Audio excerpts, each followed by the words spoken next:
was because of the gas crisis of 1970, and everybody's talking about peak oil, and we were, lines at the pump, and people were like, oh, we're not going to have gas forever. Really nasty stuff. Yeah. I actually credit my goiter to having grown up on a farm and, with a lot of spraying going on. My interest in really having organic whole systems farm, and both of us really believing in the power of nature as our healer, from start to finish, and that's true with our healthcare too. How long have you had the CSA? 1992. That has to be like one of the oldest CSAs I've ever heard of. I think everybody should understand where their food comes from, and if they can participate in some way, vicariously, if only. Should everybody be growing some form of their food, or should it be more community driven?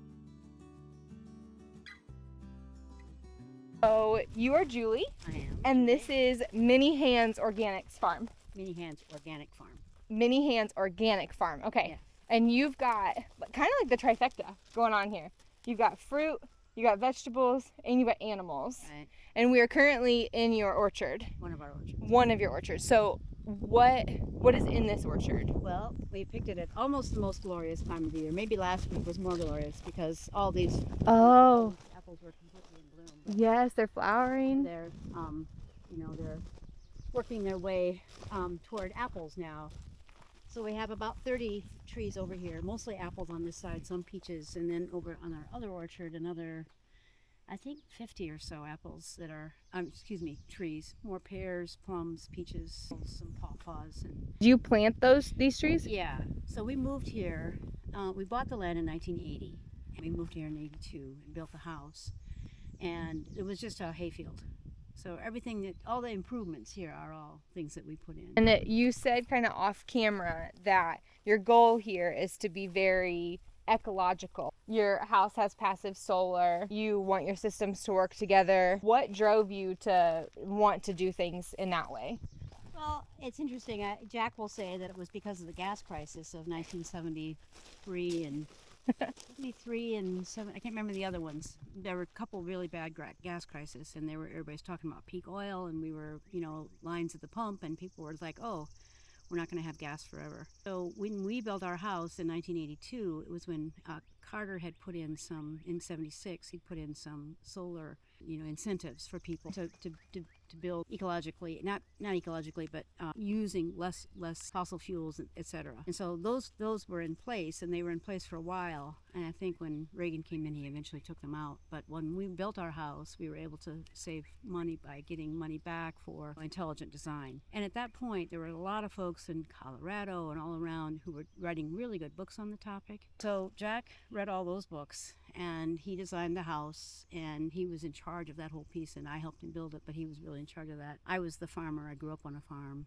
so I really had the vision for the farm. And my mother had gotten into organics 1970, right around the first Earth Day, when I was still a high school kid. And so when 10 years later, when I was ready to farm, and I'd been doing some gardening, but I was clearly going to do it all organically and sustainably and regeneratively and all these words that everybody uses now, right? Yeah. There's always a new word. There always is a new word. So, it was between Jack's real interest in sustainable building design and my interest in really having organic whole systems farm, and both of us really believing in the power of nature as our healer, from start to finish, and that's true with our healthcare too, and our food, and that it's all one process, and so that we're really trying to build diversity. Yeah. So here's a nice example of we plant these. There used to be another tree here that died, but we've been here long enough now that we have second generations of trees. But oh wow! Here are comfrey plants. Plant around our fruit trees a lot because they're really good for bringing in the pollinators. And if you chop this, and you can feed it to your animals, and you can use it as mulch. And so comfrey is just a wonderful plant. You can make salve out of it. You can drink it in your tea. Yeah, I just learned about comfrey literally yesterday, or the day before. Yeah. It was the day before. No, it's a very good plant, and I make salve out of it and sell it, and I do have it for tea every morning. So. But anyway, awesome. So this is our pond field orchard, we call it, because there's a little pond down there. We dredged it out. It was a wet spot when we bought the place, and then below here we have a vegetable garden. I'll just show you a little bit about the park. Organization of NOFA, which is kind of the the major organic farming organization in the area. He was the editor of the newspaper, and I was the executive director of NOFA Mass, and we were both involved in the interstate council of all the chapters, and we put on a conference every year, summer conference. So I had a lot of exposure to a lot of really good farmers, Yeah. you know, in all sorts of ways, by interviewing them, by getting them to do workshops, etc. And some folks started talking about tarps. You know, I guess it's been about 10 or 12 years. I'm not sure when people started using. They're just silage tarps that people used to put under their over their silage when they would cut it. Yeah.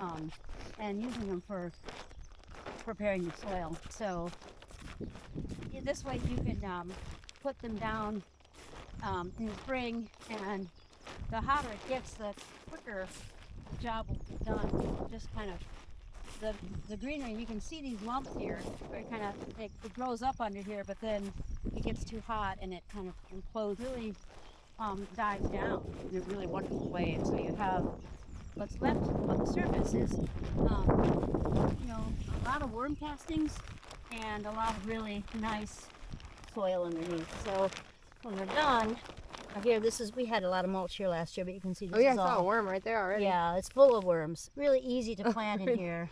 There'll be a little bit of grass to get out, but it's very, you know, very poorly attached at this point in time. Anyway, that was our key to being able to be no-till, to be able to use these silage tarps. You know, it's a fossil fuel product, and I always say to people, you know, we drive cars, and we want to have as little plastic in our lives as possible, but it's pretty hard to live in this world without having. I mean, it's all about kind of choosing your battles. This is the modern world. We can only do so much with what we have available to us. Right. And you're trying to use it in a way that's a little bit better. Yeah. So I love that. Yeah, hopefully, you know, provide value for other people with it too at the same Right. time. So yeah, one always has to make decisions about what you're going to cut and what you're going to keep. And today, actually, we're going to be pulling this whole tarp back, and we'll be putting a lot of beds to plant. So May 22nd now. So, you know, we're still at the beginning of the season. So how much acreage do you have here then? Well, on this side of the street, we have 55 acres. It's this field here is a 5. And then behind there is fisheries and wildlife land. That all belongs to the state. But then over there on that side is the rest of our 37 acres. And it goes back into the woods over there and up the road a little bit. And then in 1985, I think, or 6, we bought some land across the street. A developer had come in. They were going to slice it up in 200-foot frontages, and we bought 3 of those 200-foot frontages, and so we own both sides of the road now. Okay. It's nice. We had farm over there too. So how much are you putting in production? All of it? No, I mean, so as Jack will always say, you know, we live in Central Mass, a lot of rocks, trees, and swamp, and it's wet. You can see right here where we cut the hay the other day. That's where we didn't cut because it's a big wet spot. But we have about a little over 2 acres in vegetables and probably an acre in fruit. And then we have, of this particular hayfield, this side there's another ½ acre over there, another ¼ acre up there. This is probably 3 or so acres of grass that we is chicken pasture and turkey pasture. Cut it for hay, so we just do whatever we can. We used to raise some cows too, but I've gotten too old to manage all them around when they get in trouble. When they're feeling like they want to be in charge. So anyway, this is going to be a good year for apples.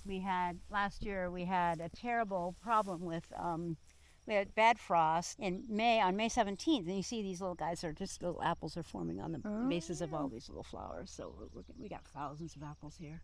We had no apples last year. In March, it went down to 13 below zero for 2 days, and we lost all of our peaches. That just killed all the buds. So there are no peaches last year either, but normally we have a lot of fruit. What do you do with all of the fruit? We make applesauce, and we make cider. We dry peaches. We make pear sauce, make dried pears, a lot of CSA stuff. So we have 150 or so CSA members. Wow. And they get whatever we have, you know. Yeah. So it's herbs, flowers, vegetables, fruit. How long have you had the CSA? 1992. That has to be like one of the oldest CSAs I've ever heard of. I think probably continuously operating, we probably are one of the oldest now. Yeah. I mean, when they came to this country in like 86, 87, and we were a little slow to get going on that.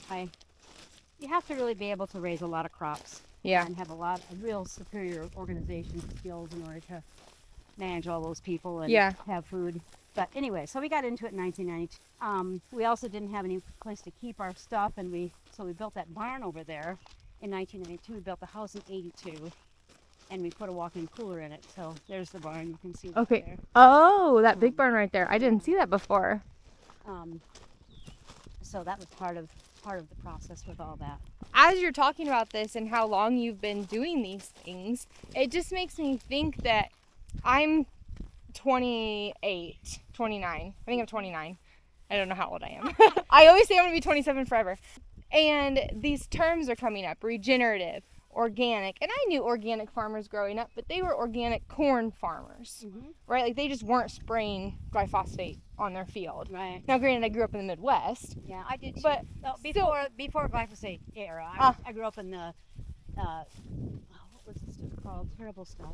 2,4-D. Uh-huh. Yeah, really nasty stuff. Yeah. I actually credit my goiter to having grown up on a farm and with a lot of spraying going on. It was, I mean, because I was born in 53. They started using those heavy duty chemicals after World War II. So that first generation of chemicals were pretty nasty. Yeah. And I know a lot of the men in my dad's generation died at the age of 70. Liver cancer, all of them gone. Because they, they brought home that stuff from the war. It's like, here, you guys, use it on your fields now. Yeah. And everybody died, So, and not that the chemicals are any better these days, but they were pretty severe back then, and people were wading in them. They didn't have any sense of safety. You grew up with it then, and I guess that kind of brings me to my point that this organic stuff, regenerative things, permaculture, all of these ideas, like you said, like you said, you read books about it in the 80s when you built this place. This is nothing new. Yeah. But it feels new. Well, it feels new to young people because you're young. Yeah. Okay. Is that just why? Like, I'm just curious. Is it because I'm younger and I just haven't been around as long? Just finding it out. Yeah. No, it's great. I always love people saying, "Oh, there's new stuff." I said, "Well, yeah, we thought it was new when we were," and then the people, Yeah. I mean, there've been waves of, who's the guy? George Washington Carver, back in the teens, was doing. The aughts and teens in Tuskegee was doing all this kind of organic farming and working with cover crops and teaching farmers how to, because they had destroyed their soil in the South a long time ago. Yeah. With cotton farming and all that. Yeah. A lot more destruction a lot earlier in time. So as you go back, there are always people doing things like that. And now, yes, it's bigger. And of course, USDA has taken over the word organic, and so it's a good thing in one way, but it's a bad thing because they've adulterated it. To know it's so that you can call hydroponic organic, for example. Yeah. But it's better, I think, because more people know what it means, and people know the chemicals are bad, and but there are more chemicals out there, and there are plastics in our bodies, and all that kind of stuff. Yeah. So there's more crap in the environment than there ever was before. But it's how life goes, I guess. Right. Yeah. No, I feel that. And I think even like across human history, there's always somebody out there to exploit something. Right. Like somebody's always going to take something and make it bad. But you're here with your spot feeding 130 families.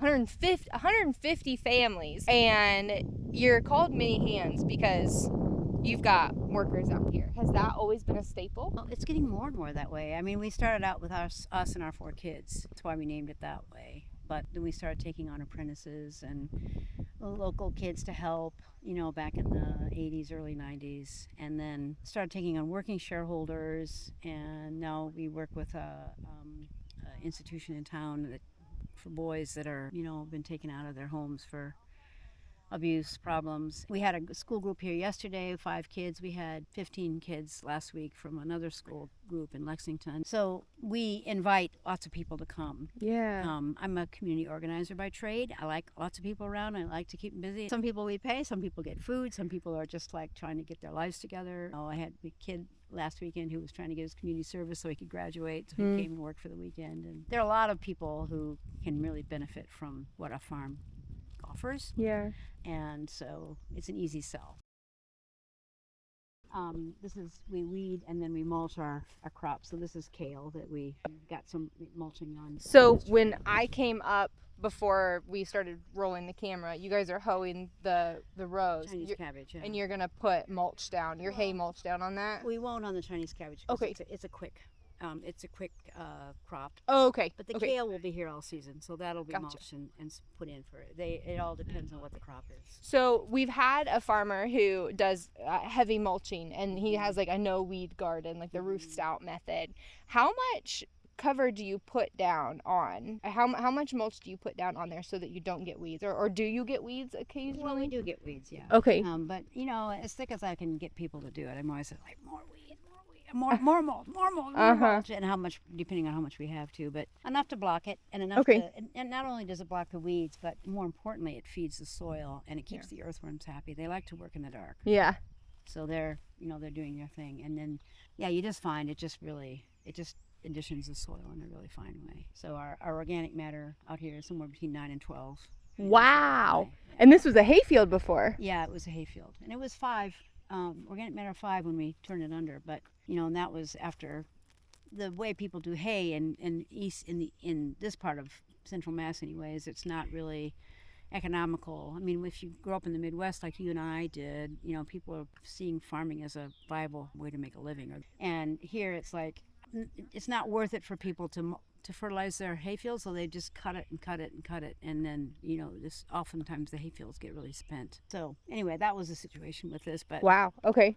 It wasn't no chemicals anyway. And you started doing no-till in 2014. 14. Yeah. So what really was that change like then, going from using tilling methods to no tilling? I know you've got the cover crops and you use those. Yeah, well, it was hard at first. We had no idea what to do, and we were using a lot of hose. And before we got into tarps, it was difficult. We used a lot of cardboard, and tried different things, planting through the cardboard, which didn't work that well. But now I think planting cover crops in the fall and then tarping them in the early spring, and then or planting cover crops, intersowing some of the crops, like, well, this kale, when it gets bigger, we could throw some clover under that as an intersow. Corn is a nice, easy one because it grows really tall, and you can really intersow with that, with a lot of different kinds of things. Just much more mulch, much more management. It was hard transition at first. Getting the tarps in this situation was the big deal, big change. Awesome. Yeah.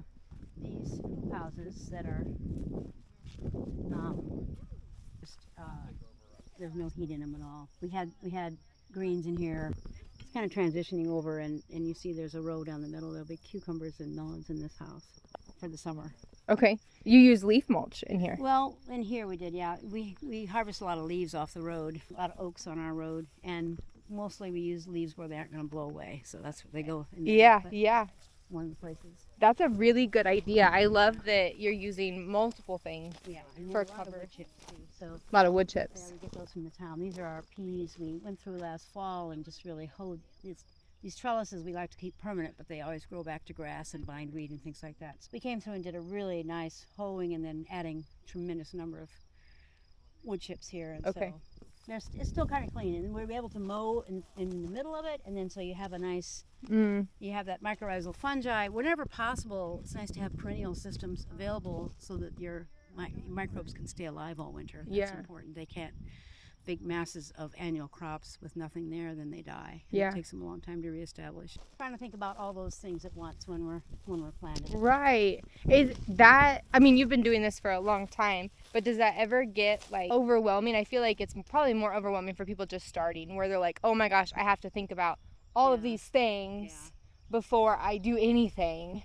Do you feel that, or is it just kind of like second nature anymore? Well, I understand the overwhelm, and like this year, as our farm looks as good as it's ever looked. I was working full-time for NOFA until I was 67.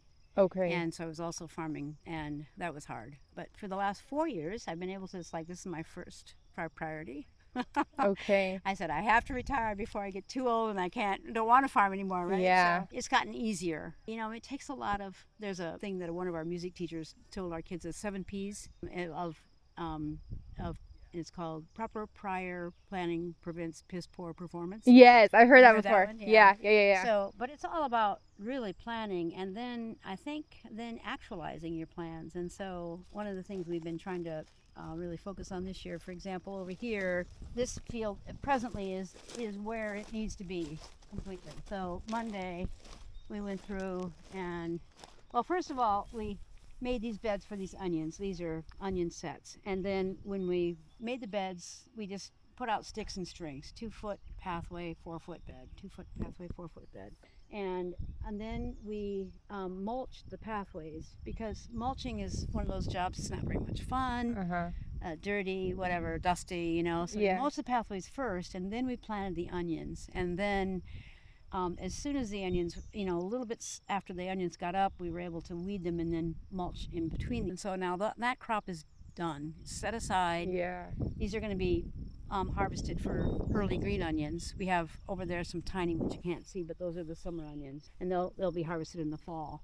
But kind of thinking like a project like this, let's get it set and get it ready to go and never have to look back at it again. Lettuce here will come out, but we wanted to mulch the pathways because you get a lot of weeds in the pathway too. And it also, again, it's nice to keep it tidy so you're not, weeds are coming into the bed from the pathway, etc. Yeah. I think a lot of people get concerned, this is specifically with the other video that we put out, that when you put like hay mulch down, there's seeds in it. And that those will sprout. How do you handle that? Do you get sprouts? Well, we do. And last year we got straw, but this year we weren't able to get it. It's one of those things where you have to make all these decisions about what's the maybe the easiest thing, or what is the lesser of two evils, or whatever. Yeah. If you put your hay mulch down thick enough, the sprouting will take care of itself and it'll be smothered. So that's one issue. Or if you cut, like we cut this hay out here Monday that hadn't gone to seed yet. So that's, you know, good. I mean, that's great if you can get really early cut hay. Yeah. So you kind of can control that. Well, yourself. We can that, yeah. Yeah, because that's your own hay field. So that's it's nice. Not enough for us. We have to also buy some. Okay. And then the leaves, you know, they blow away, but they don't have any weed seeds in them. So there's that issue. Wood chips are great. We get those from the town. They deliver them for us just for the price of delivery. And wood chips are good, but they need to be seasoned so that they don't kind of just suck everything out of the soil. Yeah. But once they're seasoned, they become incredible. How long does it take to season them? Oh, you know, I would say 9 months, probably at least. Just letting them sit. Yeah. And let things filter out. Well, let them break down and start composting. Okay. You know, so then they become a compost / mulch at the same time. Okay. Corn stalks. I mean, you'll underneath some of this hay out here, we have last year's corn stalks. We stuck them. Oh, okay. Hay, you know, so I think you want to be creative. If you live near the ocean, seaweed is a fantastic thing to use. Natural things. Yeah. Natural things, and everything has its drawbacks. Straw is too expensive. Hay's got weed seeds. Leaves are hard to collect. You know, wood chips. You know, sometimes you can get them, sometimes you can't. But everything's got its downsides. Yeah. It's being creative. So this is your barn you guys built yourself. Mm-hmm. It's beautiful. Yeah, Jack wanted to do a stick-built house, which he did. And this was a post and beam, so he wanted to do that also. He wanted to try You wanted both. Right. Did you guys mill all of this lumber yourself for it, or? No. Talk about it, but no. So, a lot of what one of the real enhancements to our fertility, I would say, I mean, because all these other things that we do are very important, but we do a foliar feeding on all of our plants every week. I've been working with John Kemp since when he was a kid. He got about, and he came out in the world at about 23 or something, I think. Our son happened to know him and met him at an Acres conference, so I've been working closely with him. But you know, he's put together these really well thought, well researched liquids that they now can sell all over the EA does. Yeah. And work with all sorts of farmers from all over, every possible kind of farm. Impressive stuff. You know, all these. They're a mix of minerals, macro minerals, micro minerals, and then some of the lesser ones, micronutrients like cobalt and molybdenum. And then these guys over here, which are the inoculants that we put in, Spectrum and Microgenesis and 5000 and things like that. BioCoat Gold is another one we use. So we mix up these recipes and then put them on, spray them on any particular crop that they're good for in that particular stage. But I've just found that along with moving to no-till, and then his whole thing is we're maximizing photosynthesis and we're feeding the plant so that the plant can more appropriately feed the soil, so that the soil microorganisms can feed the plant back. It just really Yeah. builds that engine. I think that people hop on the extreme side where they're like, well, if you're organic, you should be no chemical and like Well, these aren't chemicals, no but- no added things like whatsoever. Only Mhm. using like just the hay to add into it. Mm-hmm. So you obviously have been doing this for a while. What is your opinion on those kinds of lines of thinking? Because I guess I can understand, like, if we want to get back to the earth, then why don't we use, you know, what's there to do Well, to do what we have to do? Then get rid of your car. Huh? And get rid of all of your appliances. Yeah. You know, go back and have a campfire and live in a hut. And if that's how you really want to go back to the earth. But if you want to use appropriate technologies, you know, I've always taken vitamins besides eating a really good, healthy diet. Mm-hmm. And because I have this goiter, because I started out life with a lot of toxicity, you know, living in chemical soup, you know, it's been an uphill battle for me to be a healthy person. And I have found that, you know, I think it's a great idea to use supplemental, whatever it is. Yeah. It's going to make you feel better. I love that this isn't like, it's not like you're putting synthetic fertilizers, harsh chemicals on your plants. No, You're just these are feeding all- them the vitamins. This is all that we all NLP need. certified. It's Yeah. all, yeah. Well, Omri certified, sorry. Yeah, Yeah. that's awesome. No, it's all good stuff. And the seaweed and their products, I mean, seaweed is like it's nature's number one best additive for growing anything, Right. you know. So, you know, if we have that, so that's what I call appropriate technology. Yeah. Yeah. I love And that. Thinking, you know, I just think thoughtfully about all these things that you do and do them for the reasons. Know why you're doing what you're doing. Yeah. Don't just do them because it's. Somebody else is doing it, or you heard about it, or you. Yeah. There was a Yeah, pretty no. Instagram account that What? said that they were doing it. I mean, I certainly, and you know, NOFA back in the day, the Northeast Organic Farming Association, a lot of real hardcore back to the landers, you know, basically suffering and Right. and yeah, no inputs, you know, fine, go for it. You know, Right. I'm gonna have a car. Our kids are gonna go to, you know, the regular school, but we're gonna teach them how to work, and we're gonna teach them how to raise their own food, and preserve all their own food, and have it all winter long, and Yeah. you know, so it's just all. Everybody's got to make their own decisions Yeah. and I don't hold anything against anybody about where they stop on the line, but Right. and I don't feel guilty about, you know, trying to use the highest fertility we can. You retired from an off-farm job and you've only been on the farm full-time for 4 years. Why didn't you come on the farm before that? I feel like a lot of people who run these big farms, and I say big, you know, with kind of a grain of salt, but with these, you know, large CSA numbers, why weren't you just on the farm full-time? It's pretty hard to make money farming. Yeah. I mean, that's been my experience. Certainly, what is our United States population's down to 1% of the population. You know, I mean, most people get out of farming because they couldn't make it pay for the last 300, 400 years, but we couldn't really afford it. So after I retired, we had enough money set aside that I was able to. So right now we break even. We have all of our food, and we feed all these people, and we do all this good social work too. You know, Okay. for other people. Yeah. Now your volunteers are volunteers. Do you have any paid employees? Yeah, of those people that were there, let's see. Actually, 4 of those people are being paid. One of them is a volunteer. Okay. 5 that are over there. Mostly part-time though. This is just our last bigger field, and over on the left you see all of our bags of leaves. Oh, so that's what you put your leaves in. That's a really good idea. Old feed totes. Right, exactly. Where do you get those from? Is it feed that you've bought? Mostly potting soil, but some feed, yeah. This is an opportunity for me to take a look at these potatoes too. I haven't been over here today. But this is our last field. Oh, they're really looking nice now. Oh, they do look good. Those little guys making love on our plants. Just more vegetables over here, and this will be a lot of focus next week. Tomatoes, squash, cucumbers. More of our hot weather stuff's going in over here. This is slightly south facing. We've got the problem over here. The trees are a little bit of a problem, but I mean, I would never cast aspersions on any trees. Trees are wonderful, you know. And this is a scenic road, and these are all oaks.